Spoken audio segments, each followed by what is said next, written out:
My name is Jake Stack. I'm a singer-songwriter from Cedar Rapids, Iowa. This is the process of making the record Prove It.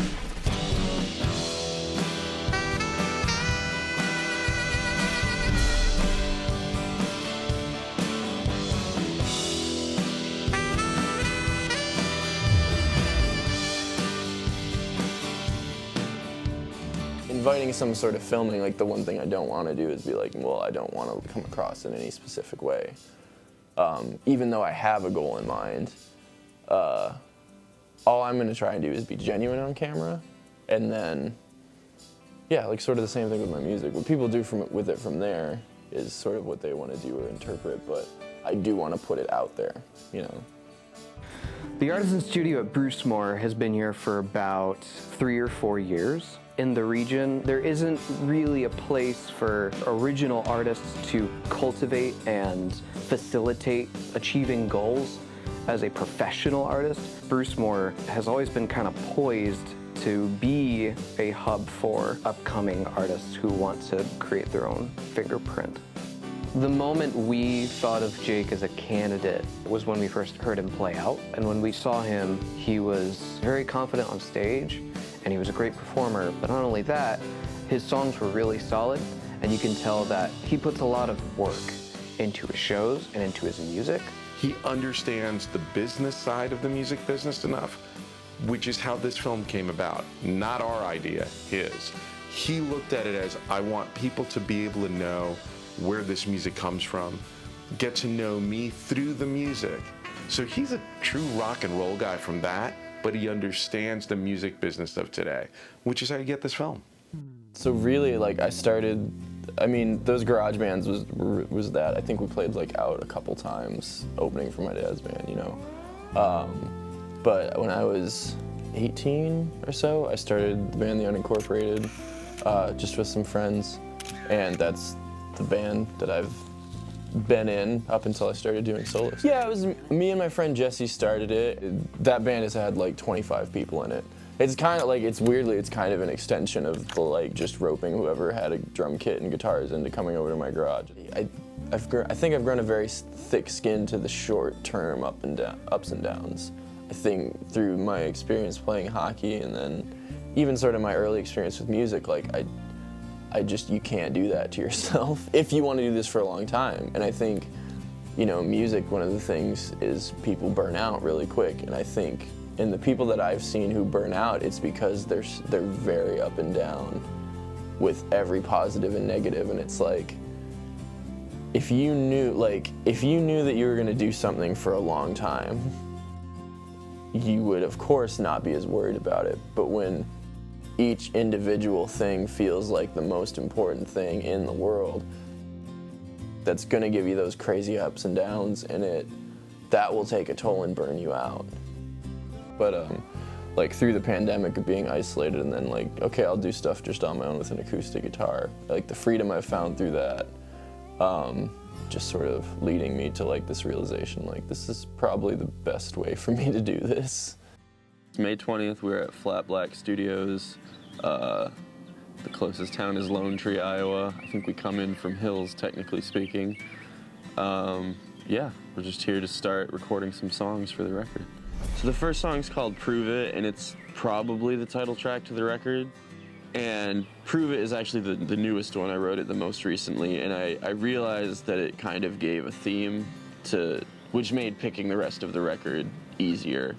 And the song's really about just the last, I suppose, year or two of my life, where I think I was very committed to sort of my self-image and how I was going to go about things for a long time.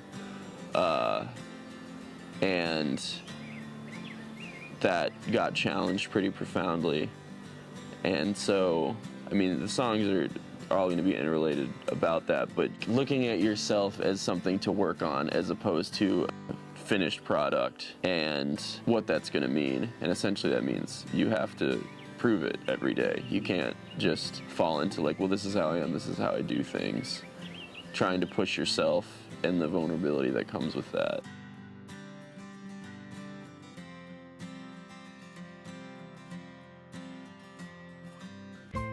Luke Tweedy, this is his studio. He's the engineer I've worked with since I was, I think, 18 the first time I came here, so almost a decade.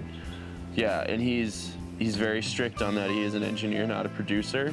Gerard is playing keys, acoustic, doing Gerard things. He's always the guy in the band with like 4 different instruments around him, which is always fun to have. It definitely makes you feel cool to have that guy. And he's in a producer role. Lincoln's playing bass, I think, primarily, but also probably acoustic guitar. I think there was a ukulele that's tuned like a guitar. They have ideas, so I'm sure they will sound wonderful. So they're both multi-instrumentalists. And then Greg, who's hitting stuff, who's probably my favorite person to have hit stuff, because, yeah, he does it well. Really started, I played a gig with Greg where we were doing, it was like pop hits, but in the style of the 1920s for some sort of root beer festival. It was fun, but it was also like, we rehearsed, I guess. Like, it was very off the cuff and fun, and Greg was the drummer for that. And here comes Jake, the rock and roll guy, in to sit in with this band, and we had a great time trying to make these songs swing and have people dance. And from that night on, Jake and I got along really well, and I appreciated his spirit and willingness to jump out of the airplane with us. With Jake, I feel like he is finding his own voice. He is true to his own voice. He is authentic to what he's trying to do. And he's on a journey where he is not trying to become something famous or chasing adoration, those kind of things. It's really a creative process. It's a creative life that he's trying to live. It is cool to see that voice get stronger and more confident, and he's just open to where that journey goes. If you ever had like your school friends and like your neighborhood friends meet, and it's just like, I wonder how this is gonna work. Because I've worked with Lincoln and Gerard and Greg multiple times on different projects, had great experience with them, and I've worked with Luke on pretty much every record I've done, had great experiences, and it's now just like I'm in the booth, but I'm like listening to Gerard and Luke talk about something. I'm like, okay, good. If that makes sense to the artist. This is just first. We also had my dad come in and play sax at the end of the day, which is always fun because he loves getting to do it, and I love having him in here with us. I mean, in terms of this record particularly, he's a sax player, so anytime I want sax on a record, I just ask him if he's free, and he always is very accommodating and comes out and does it, and seems to enjoy himself. If you talk about music in general, like, he's also a songwriter and played guitar and was in bands from as long as I can remember. So I always describe it as, you know, his role in music for me is it wasn't a foreign concept that people write songs and play in bands and have instruments. It was just, you know, the same way some people's dads might be really into their lawn or something like that. So I think that helped me, and I got started really young because I thought that was a normal thing that everyone did. It didn't occur to me that it was odd or special in any way. By the time I was old enough to actually hold a guitar, my dad would like have me play single note stuff while he was playing guitar. Like it was a bonding thing, but it was also a way to keep me busy, I think. Like, I'm not bugging him to go do something if he puts a guitar in my hands and, here, play this while I, you know, riff over it, or I'm sure at some points he was working on songs or whatever. So like, to me, that was a big deal. And then, you know, he always had his band going, and again, kind of as soon as I was old enough to hold the guitar and not train wreck things, he would always, you know, want me to get up and play a song, or you know, even when we were younger, or like Shake 'em a Rock or whatever, he was always very encouraging and wanted us to get up and join him in that. Well, this is the last day at Flat Black. We'll move on to Bruce Moore and hopefully get this record tracked and ready to go. I don't know. It's been great. I mean, I'm stoked. I mean, I think the album's gonna end up having 8 songs on it, so we almost got half done in 3 days, working with an environment that I feel really comfortable in. It also helps because now, you know, I've worked with Gerard and Lincoln on this stuff now, so when we go into the Bruce Moore stuff, I'll be very comfortable working with them on things as well. And no, it's been great. I'm very happy about it. The tracks are all sounding great. I think I freaked G out a little bit with some of the, the louder vocals on the one. But he did a great job and responded by helping me contextualize it, and I think it's going to sound pretty much exactly how I want it.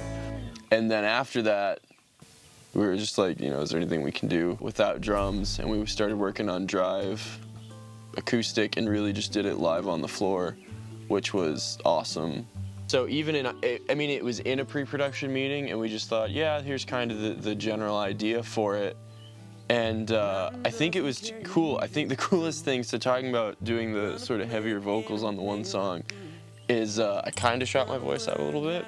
So then doing that song acoustic, just straight off the floor, it gave it a really cool, like there's definitely a fragility in it that I've never sang that song with before, but I think it serves the song incredibly well, and I'm really happy with how that turned out. Yeah, I think it was just a really good happenstance that we had sort of a few hours and a song that we all kind of instinctively knew what to do on. Like, I know we were sitting there, and Luke was even saying, like, as soon as you add like one overdub, you like hear what the other ones should be. Like, the song very much kind of unfolded organically, and I think it sounds great, and I love it when that happens. So yeah, very productive day. Yeah, I mean, it's all sounding pretty fantastic, so I'm pumped about it. I think, you know, for the first two, that a lot of that comes from the pre-production sessions we had, as to, you know, I mean, specifically with guitar solos, you know, I don't think I did more than 4 or 5 takes on one, which is not how it's been in the past, but I've had to just sort of, well, ate a bug. Okay. In the past, I've just kind of free-formed them, and so it's a longer process, which means you get less done. And those songs were very much, it was more just trying to beat tones and the actual sort of physical thing of what amp, what guitar, what combo of effects, rather than, you know, well, what are we gonna do here?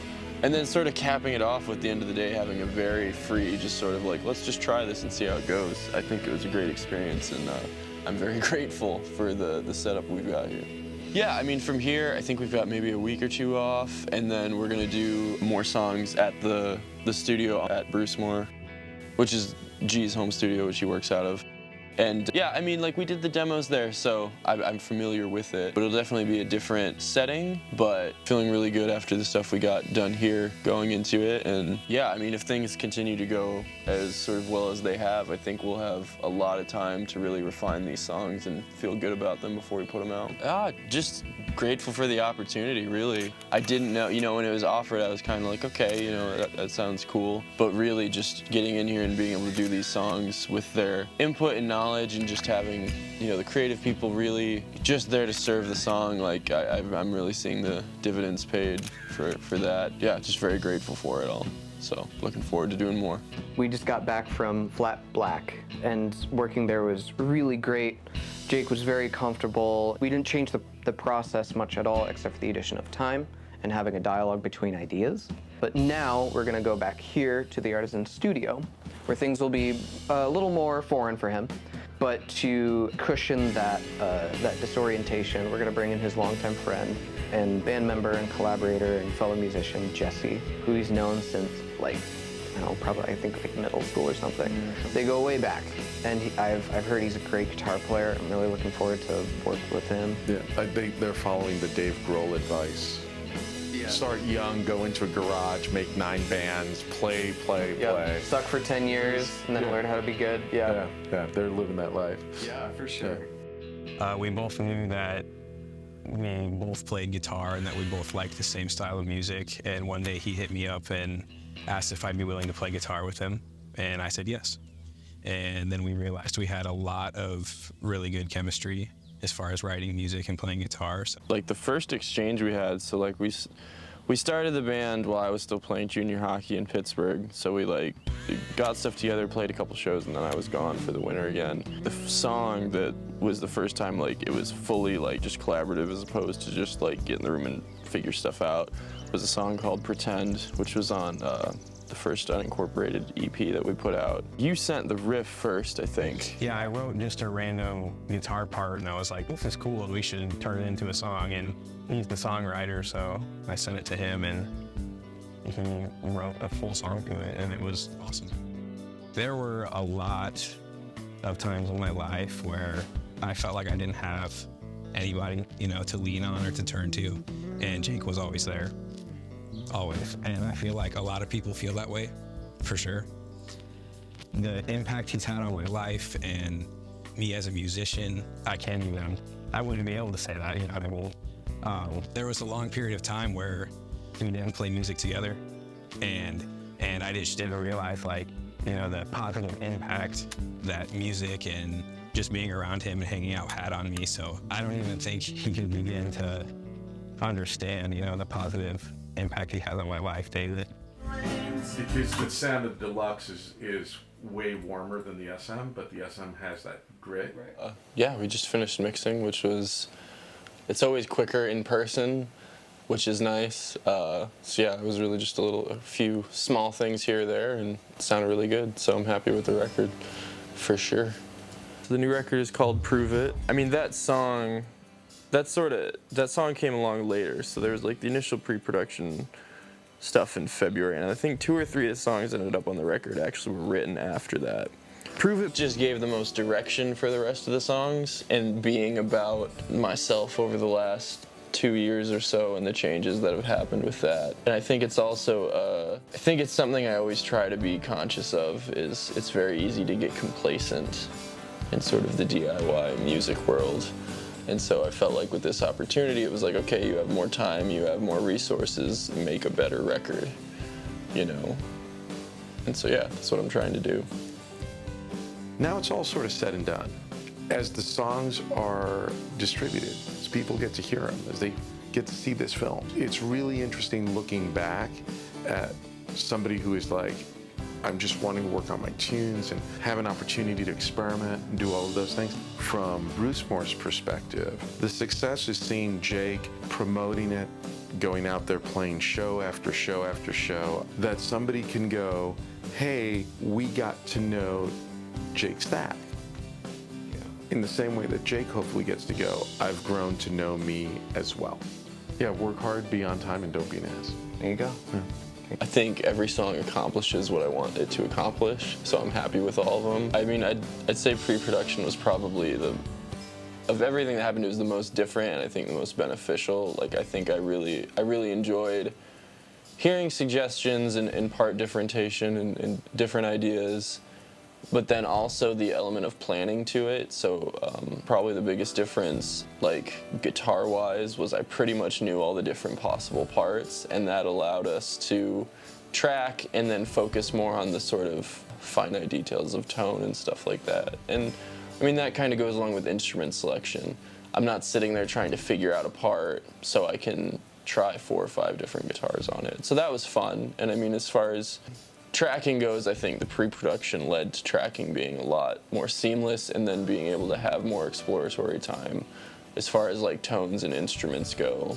The biggest example of where both pre-production and the sort of instrument selection and tracking freedom came in was, I think it was Drinking Alone for sure, where, you know, I had parts and we were playing them and it wasn't quite, and we ended up adding the lap steel to that one, which we ended up using a lot of lap steel on the record in general, which is something I wouldn't have done were I not in this situation.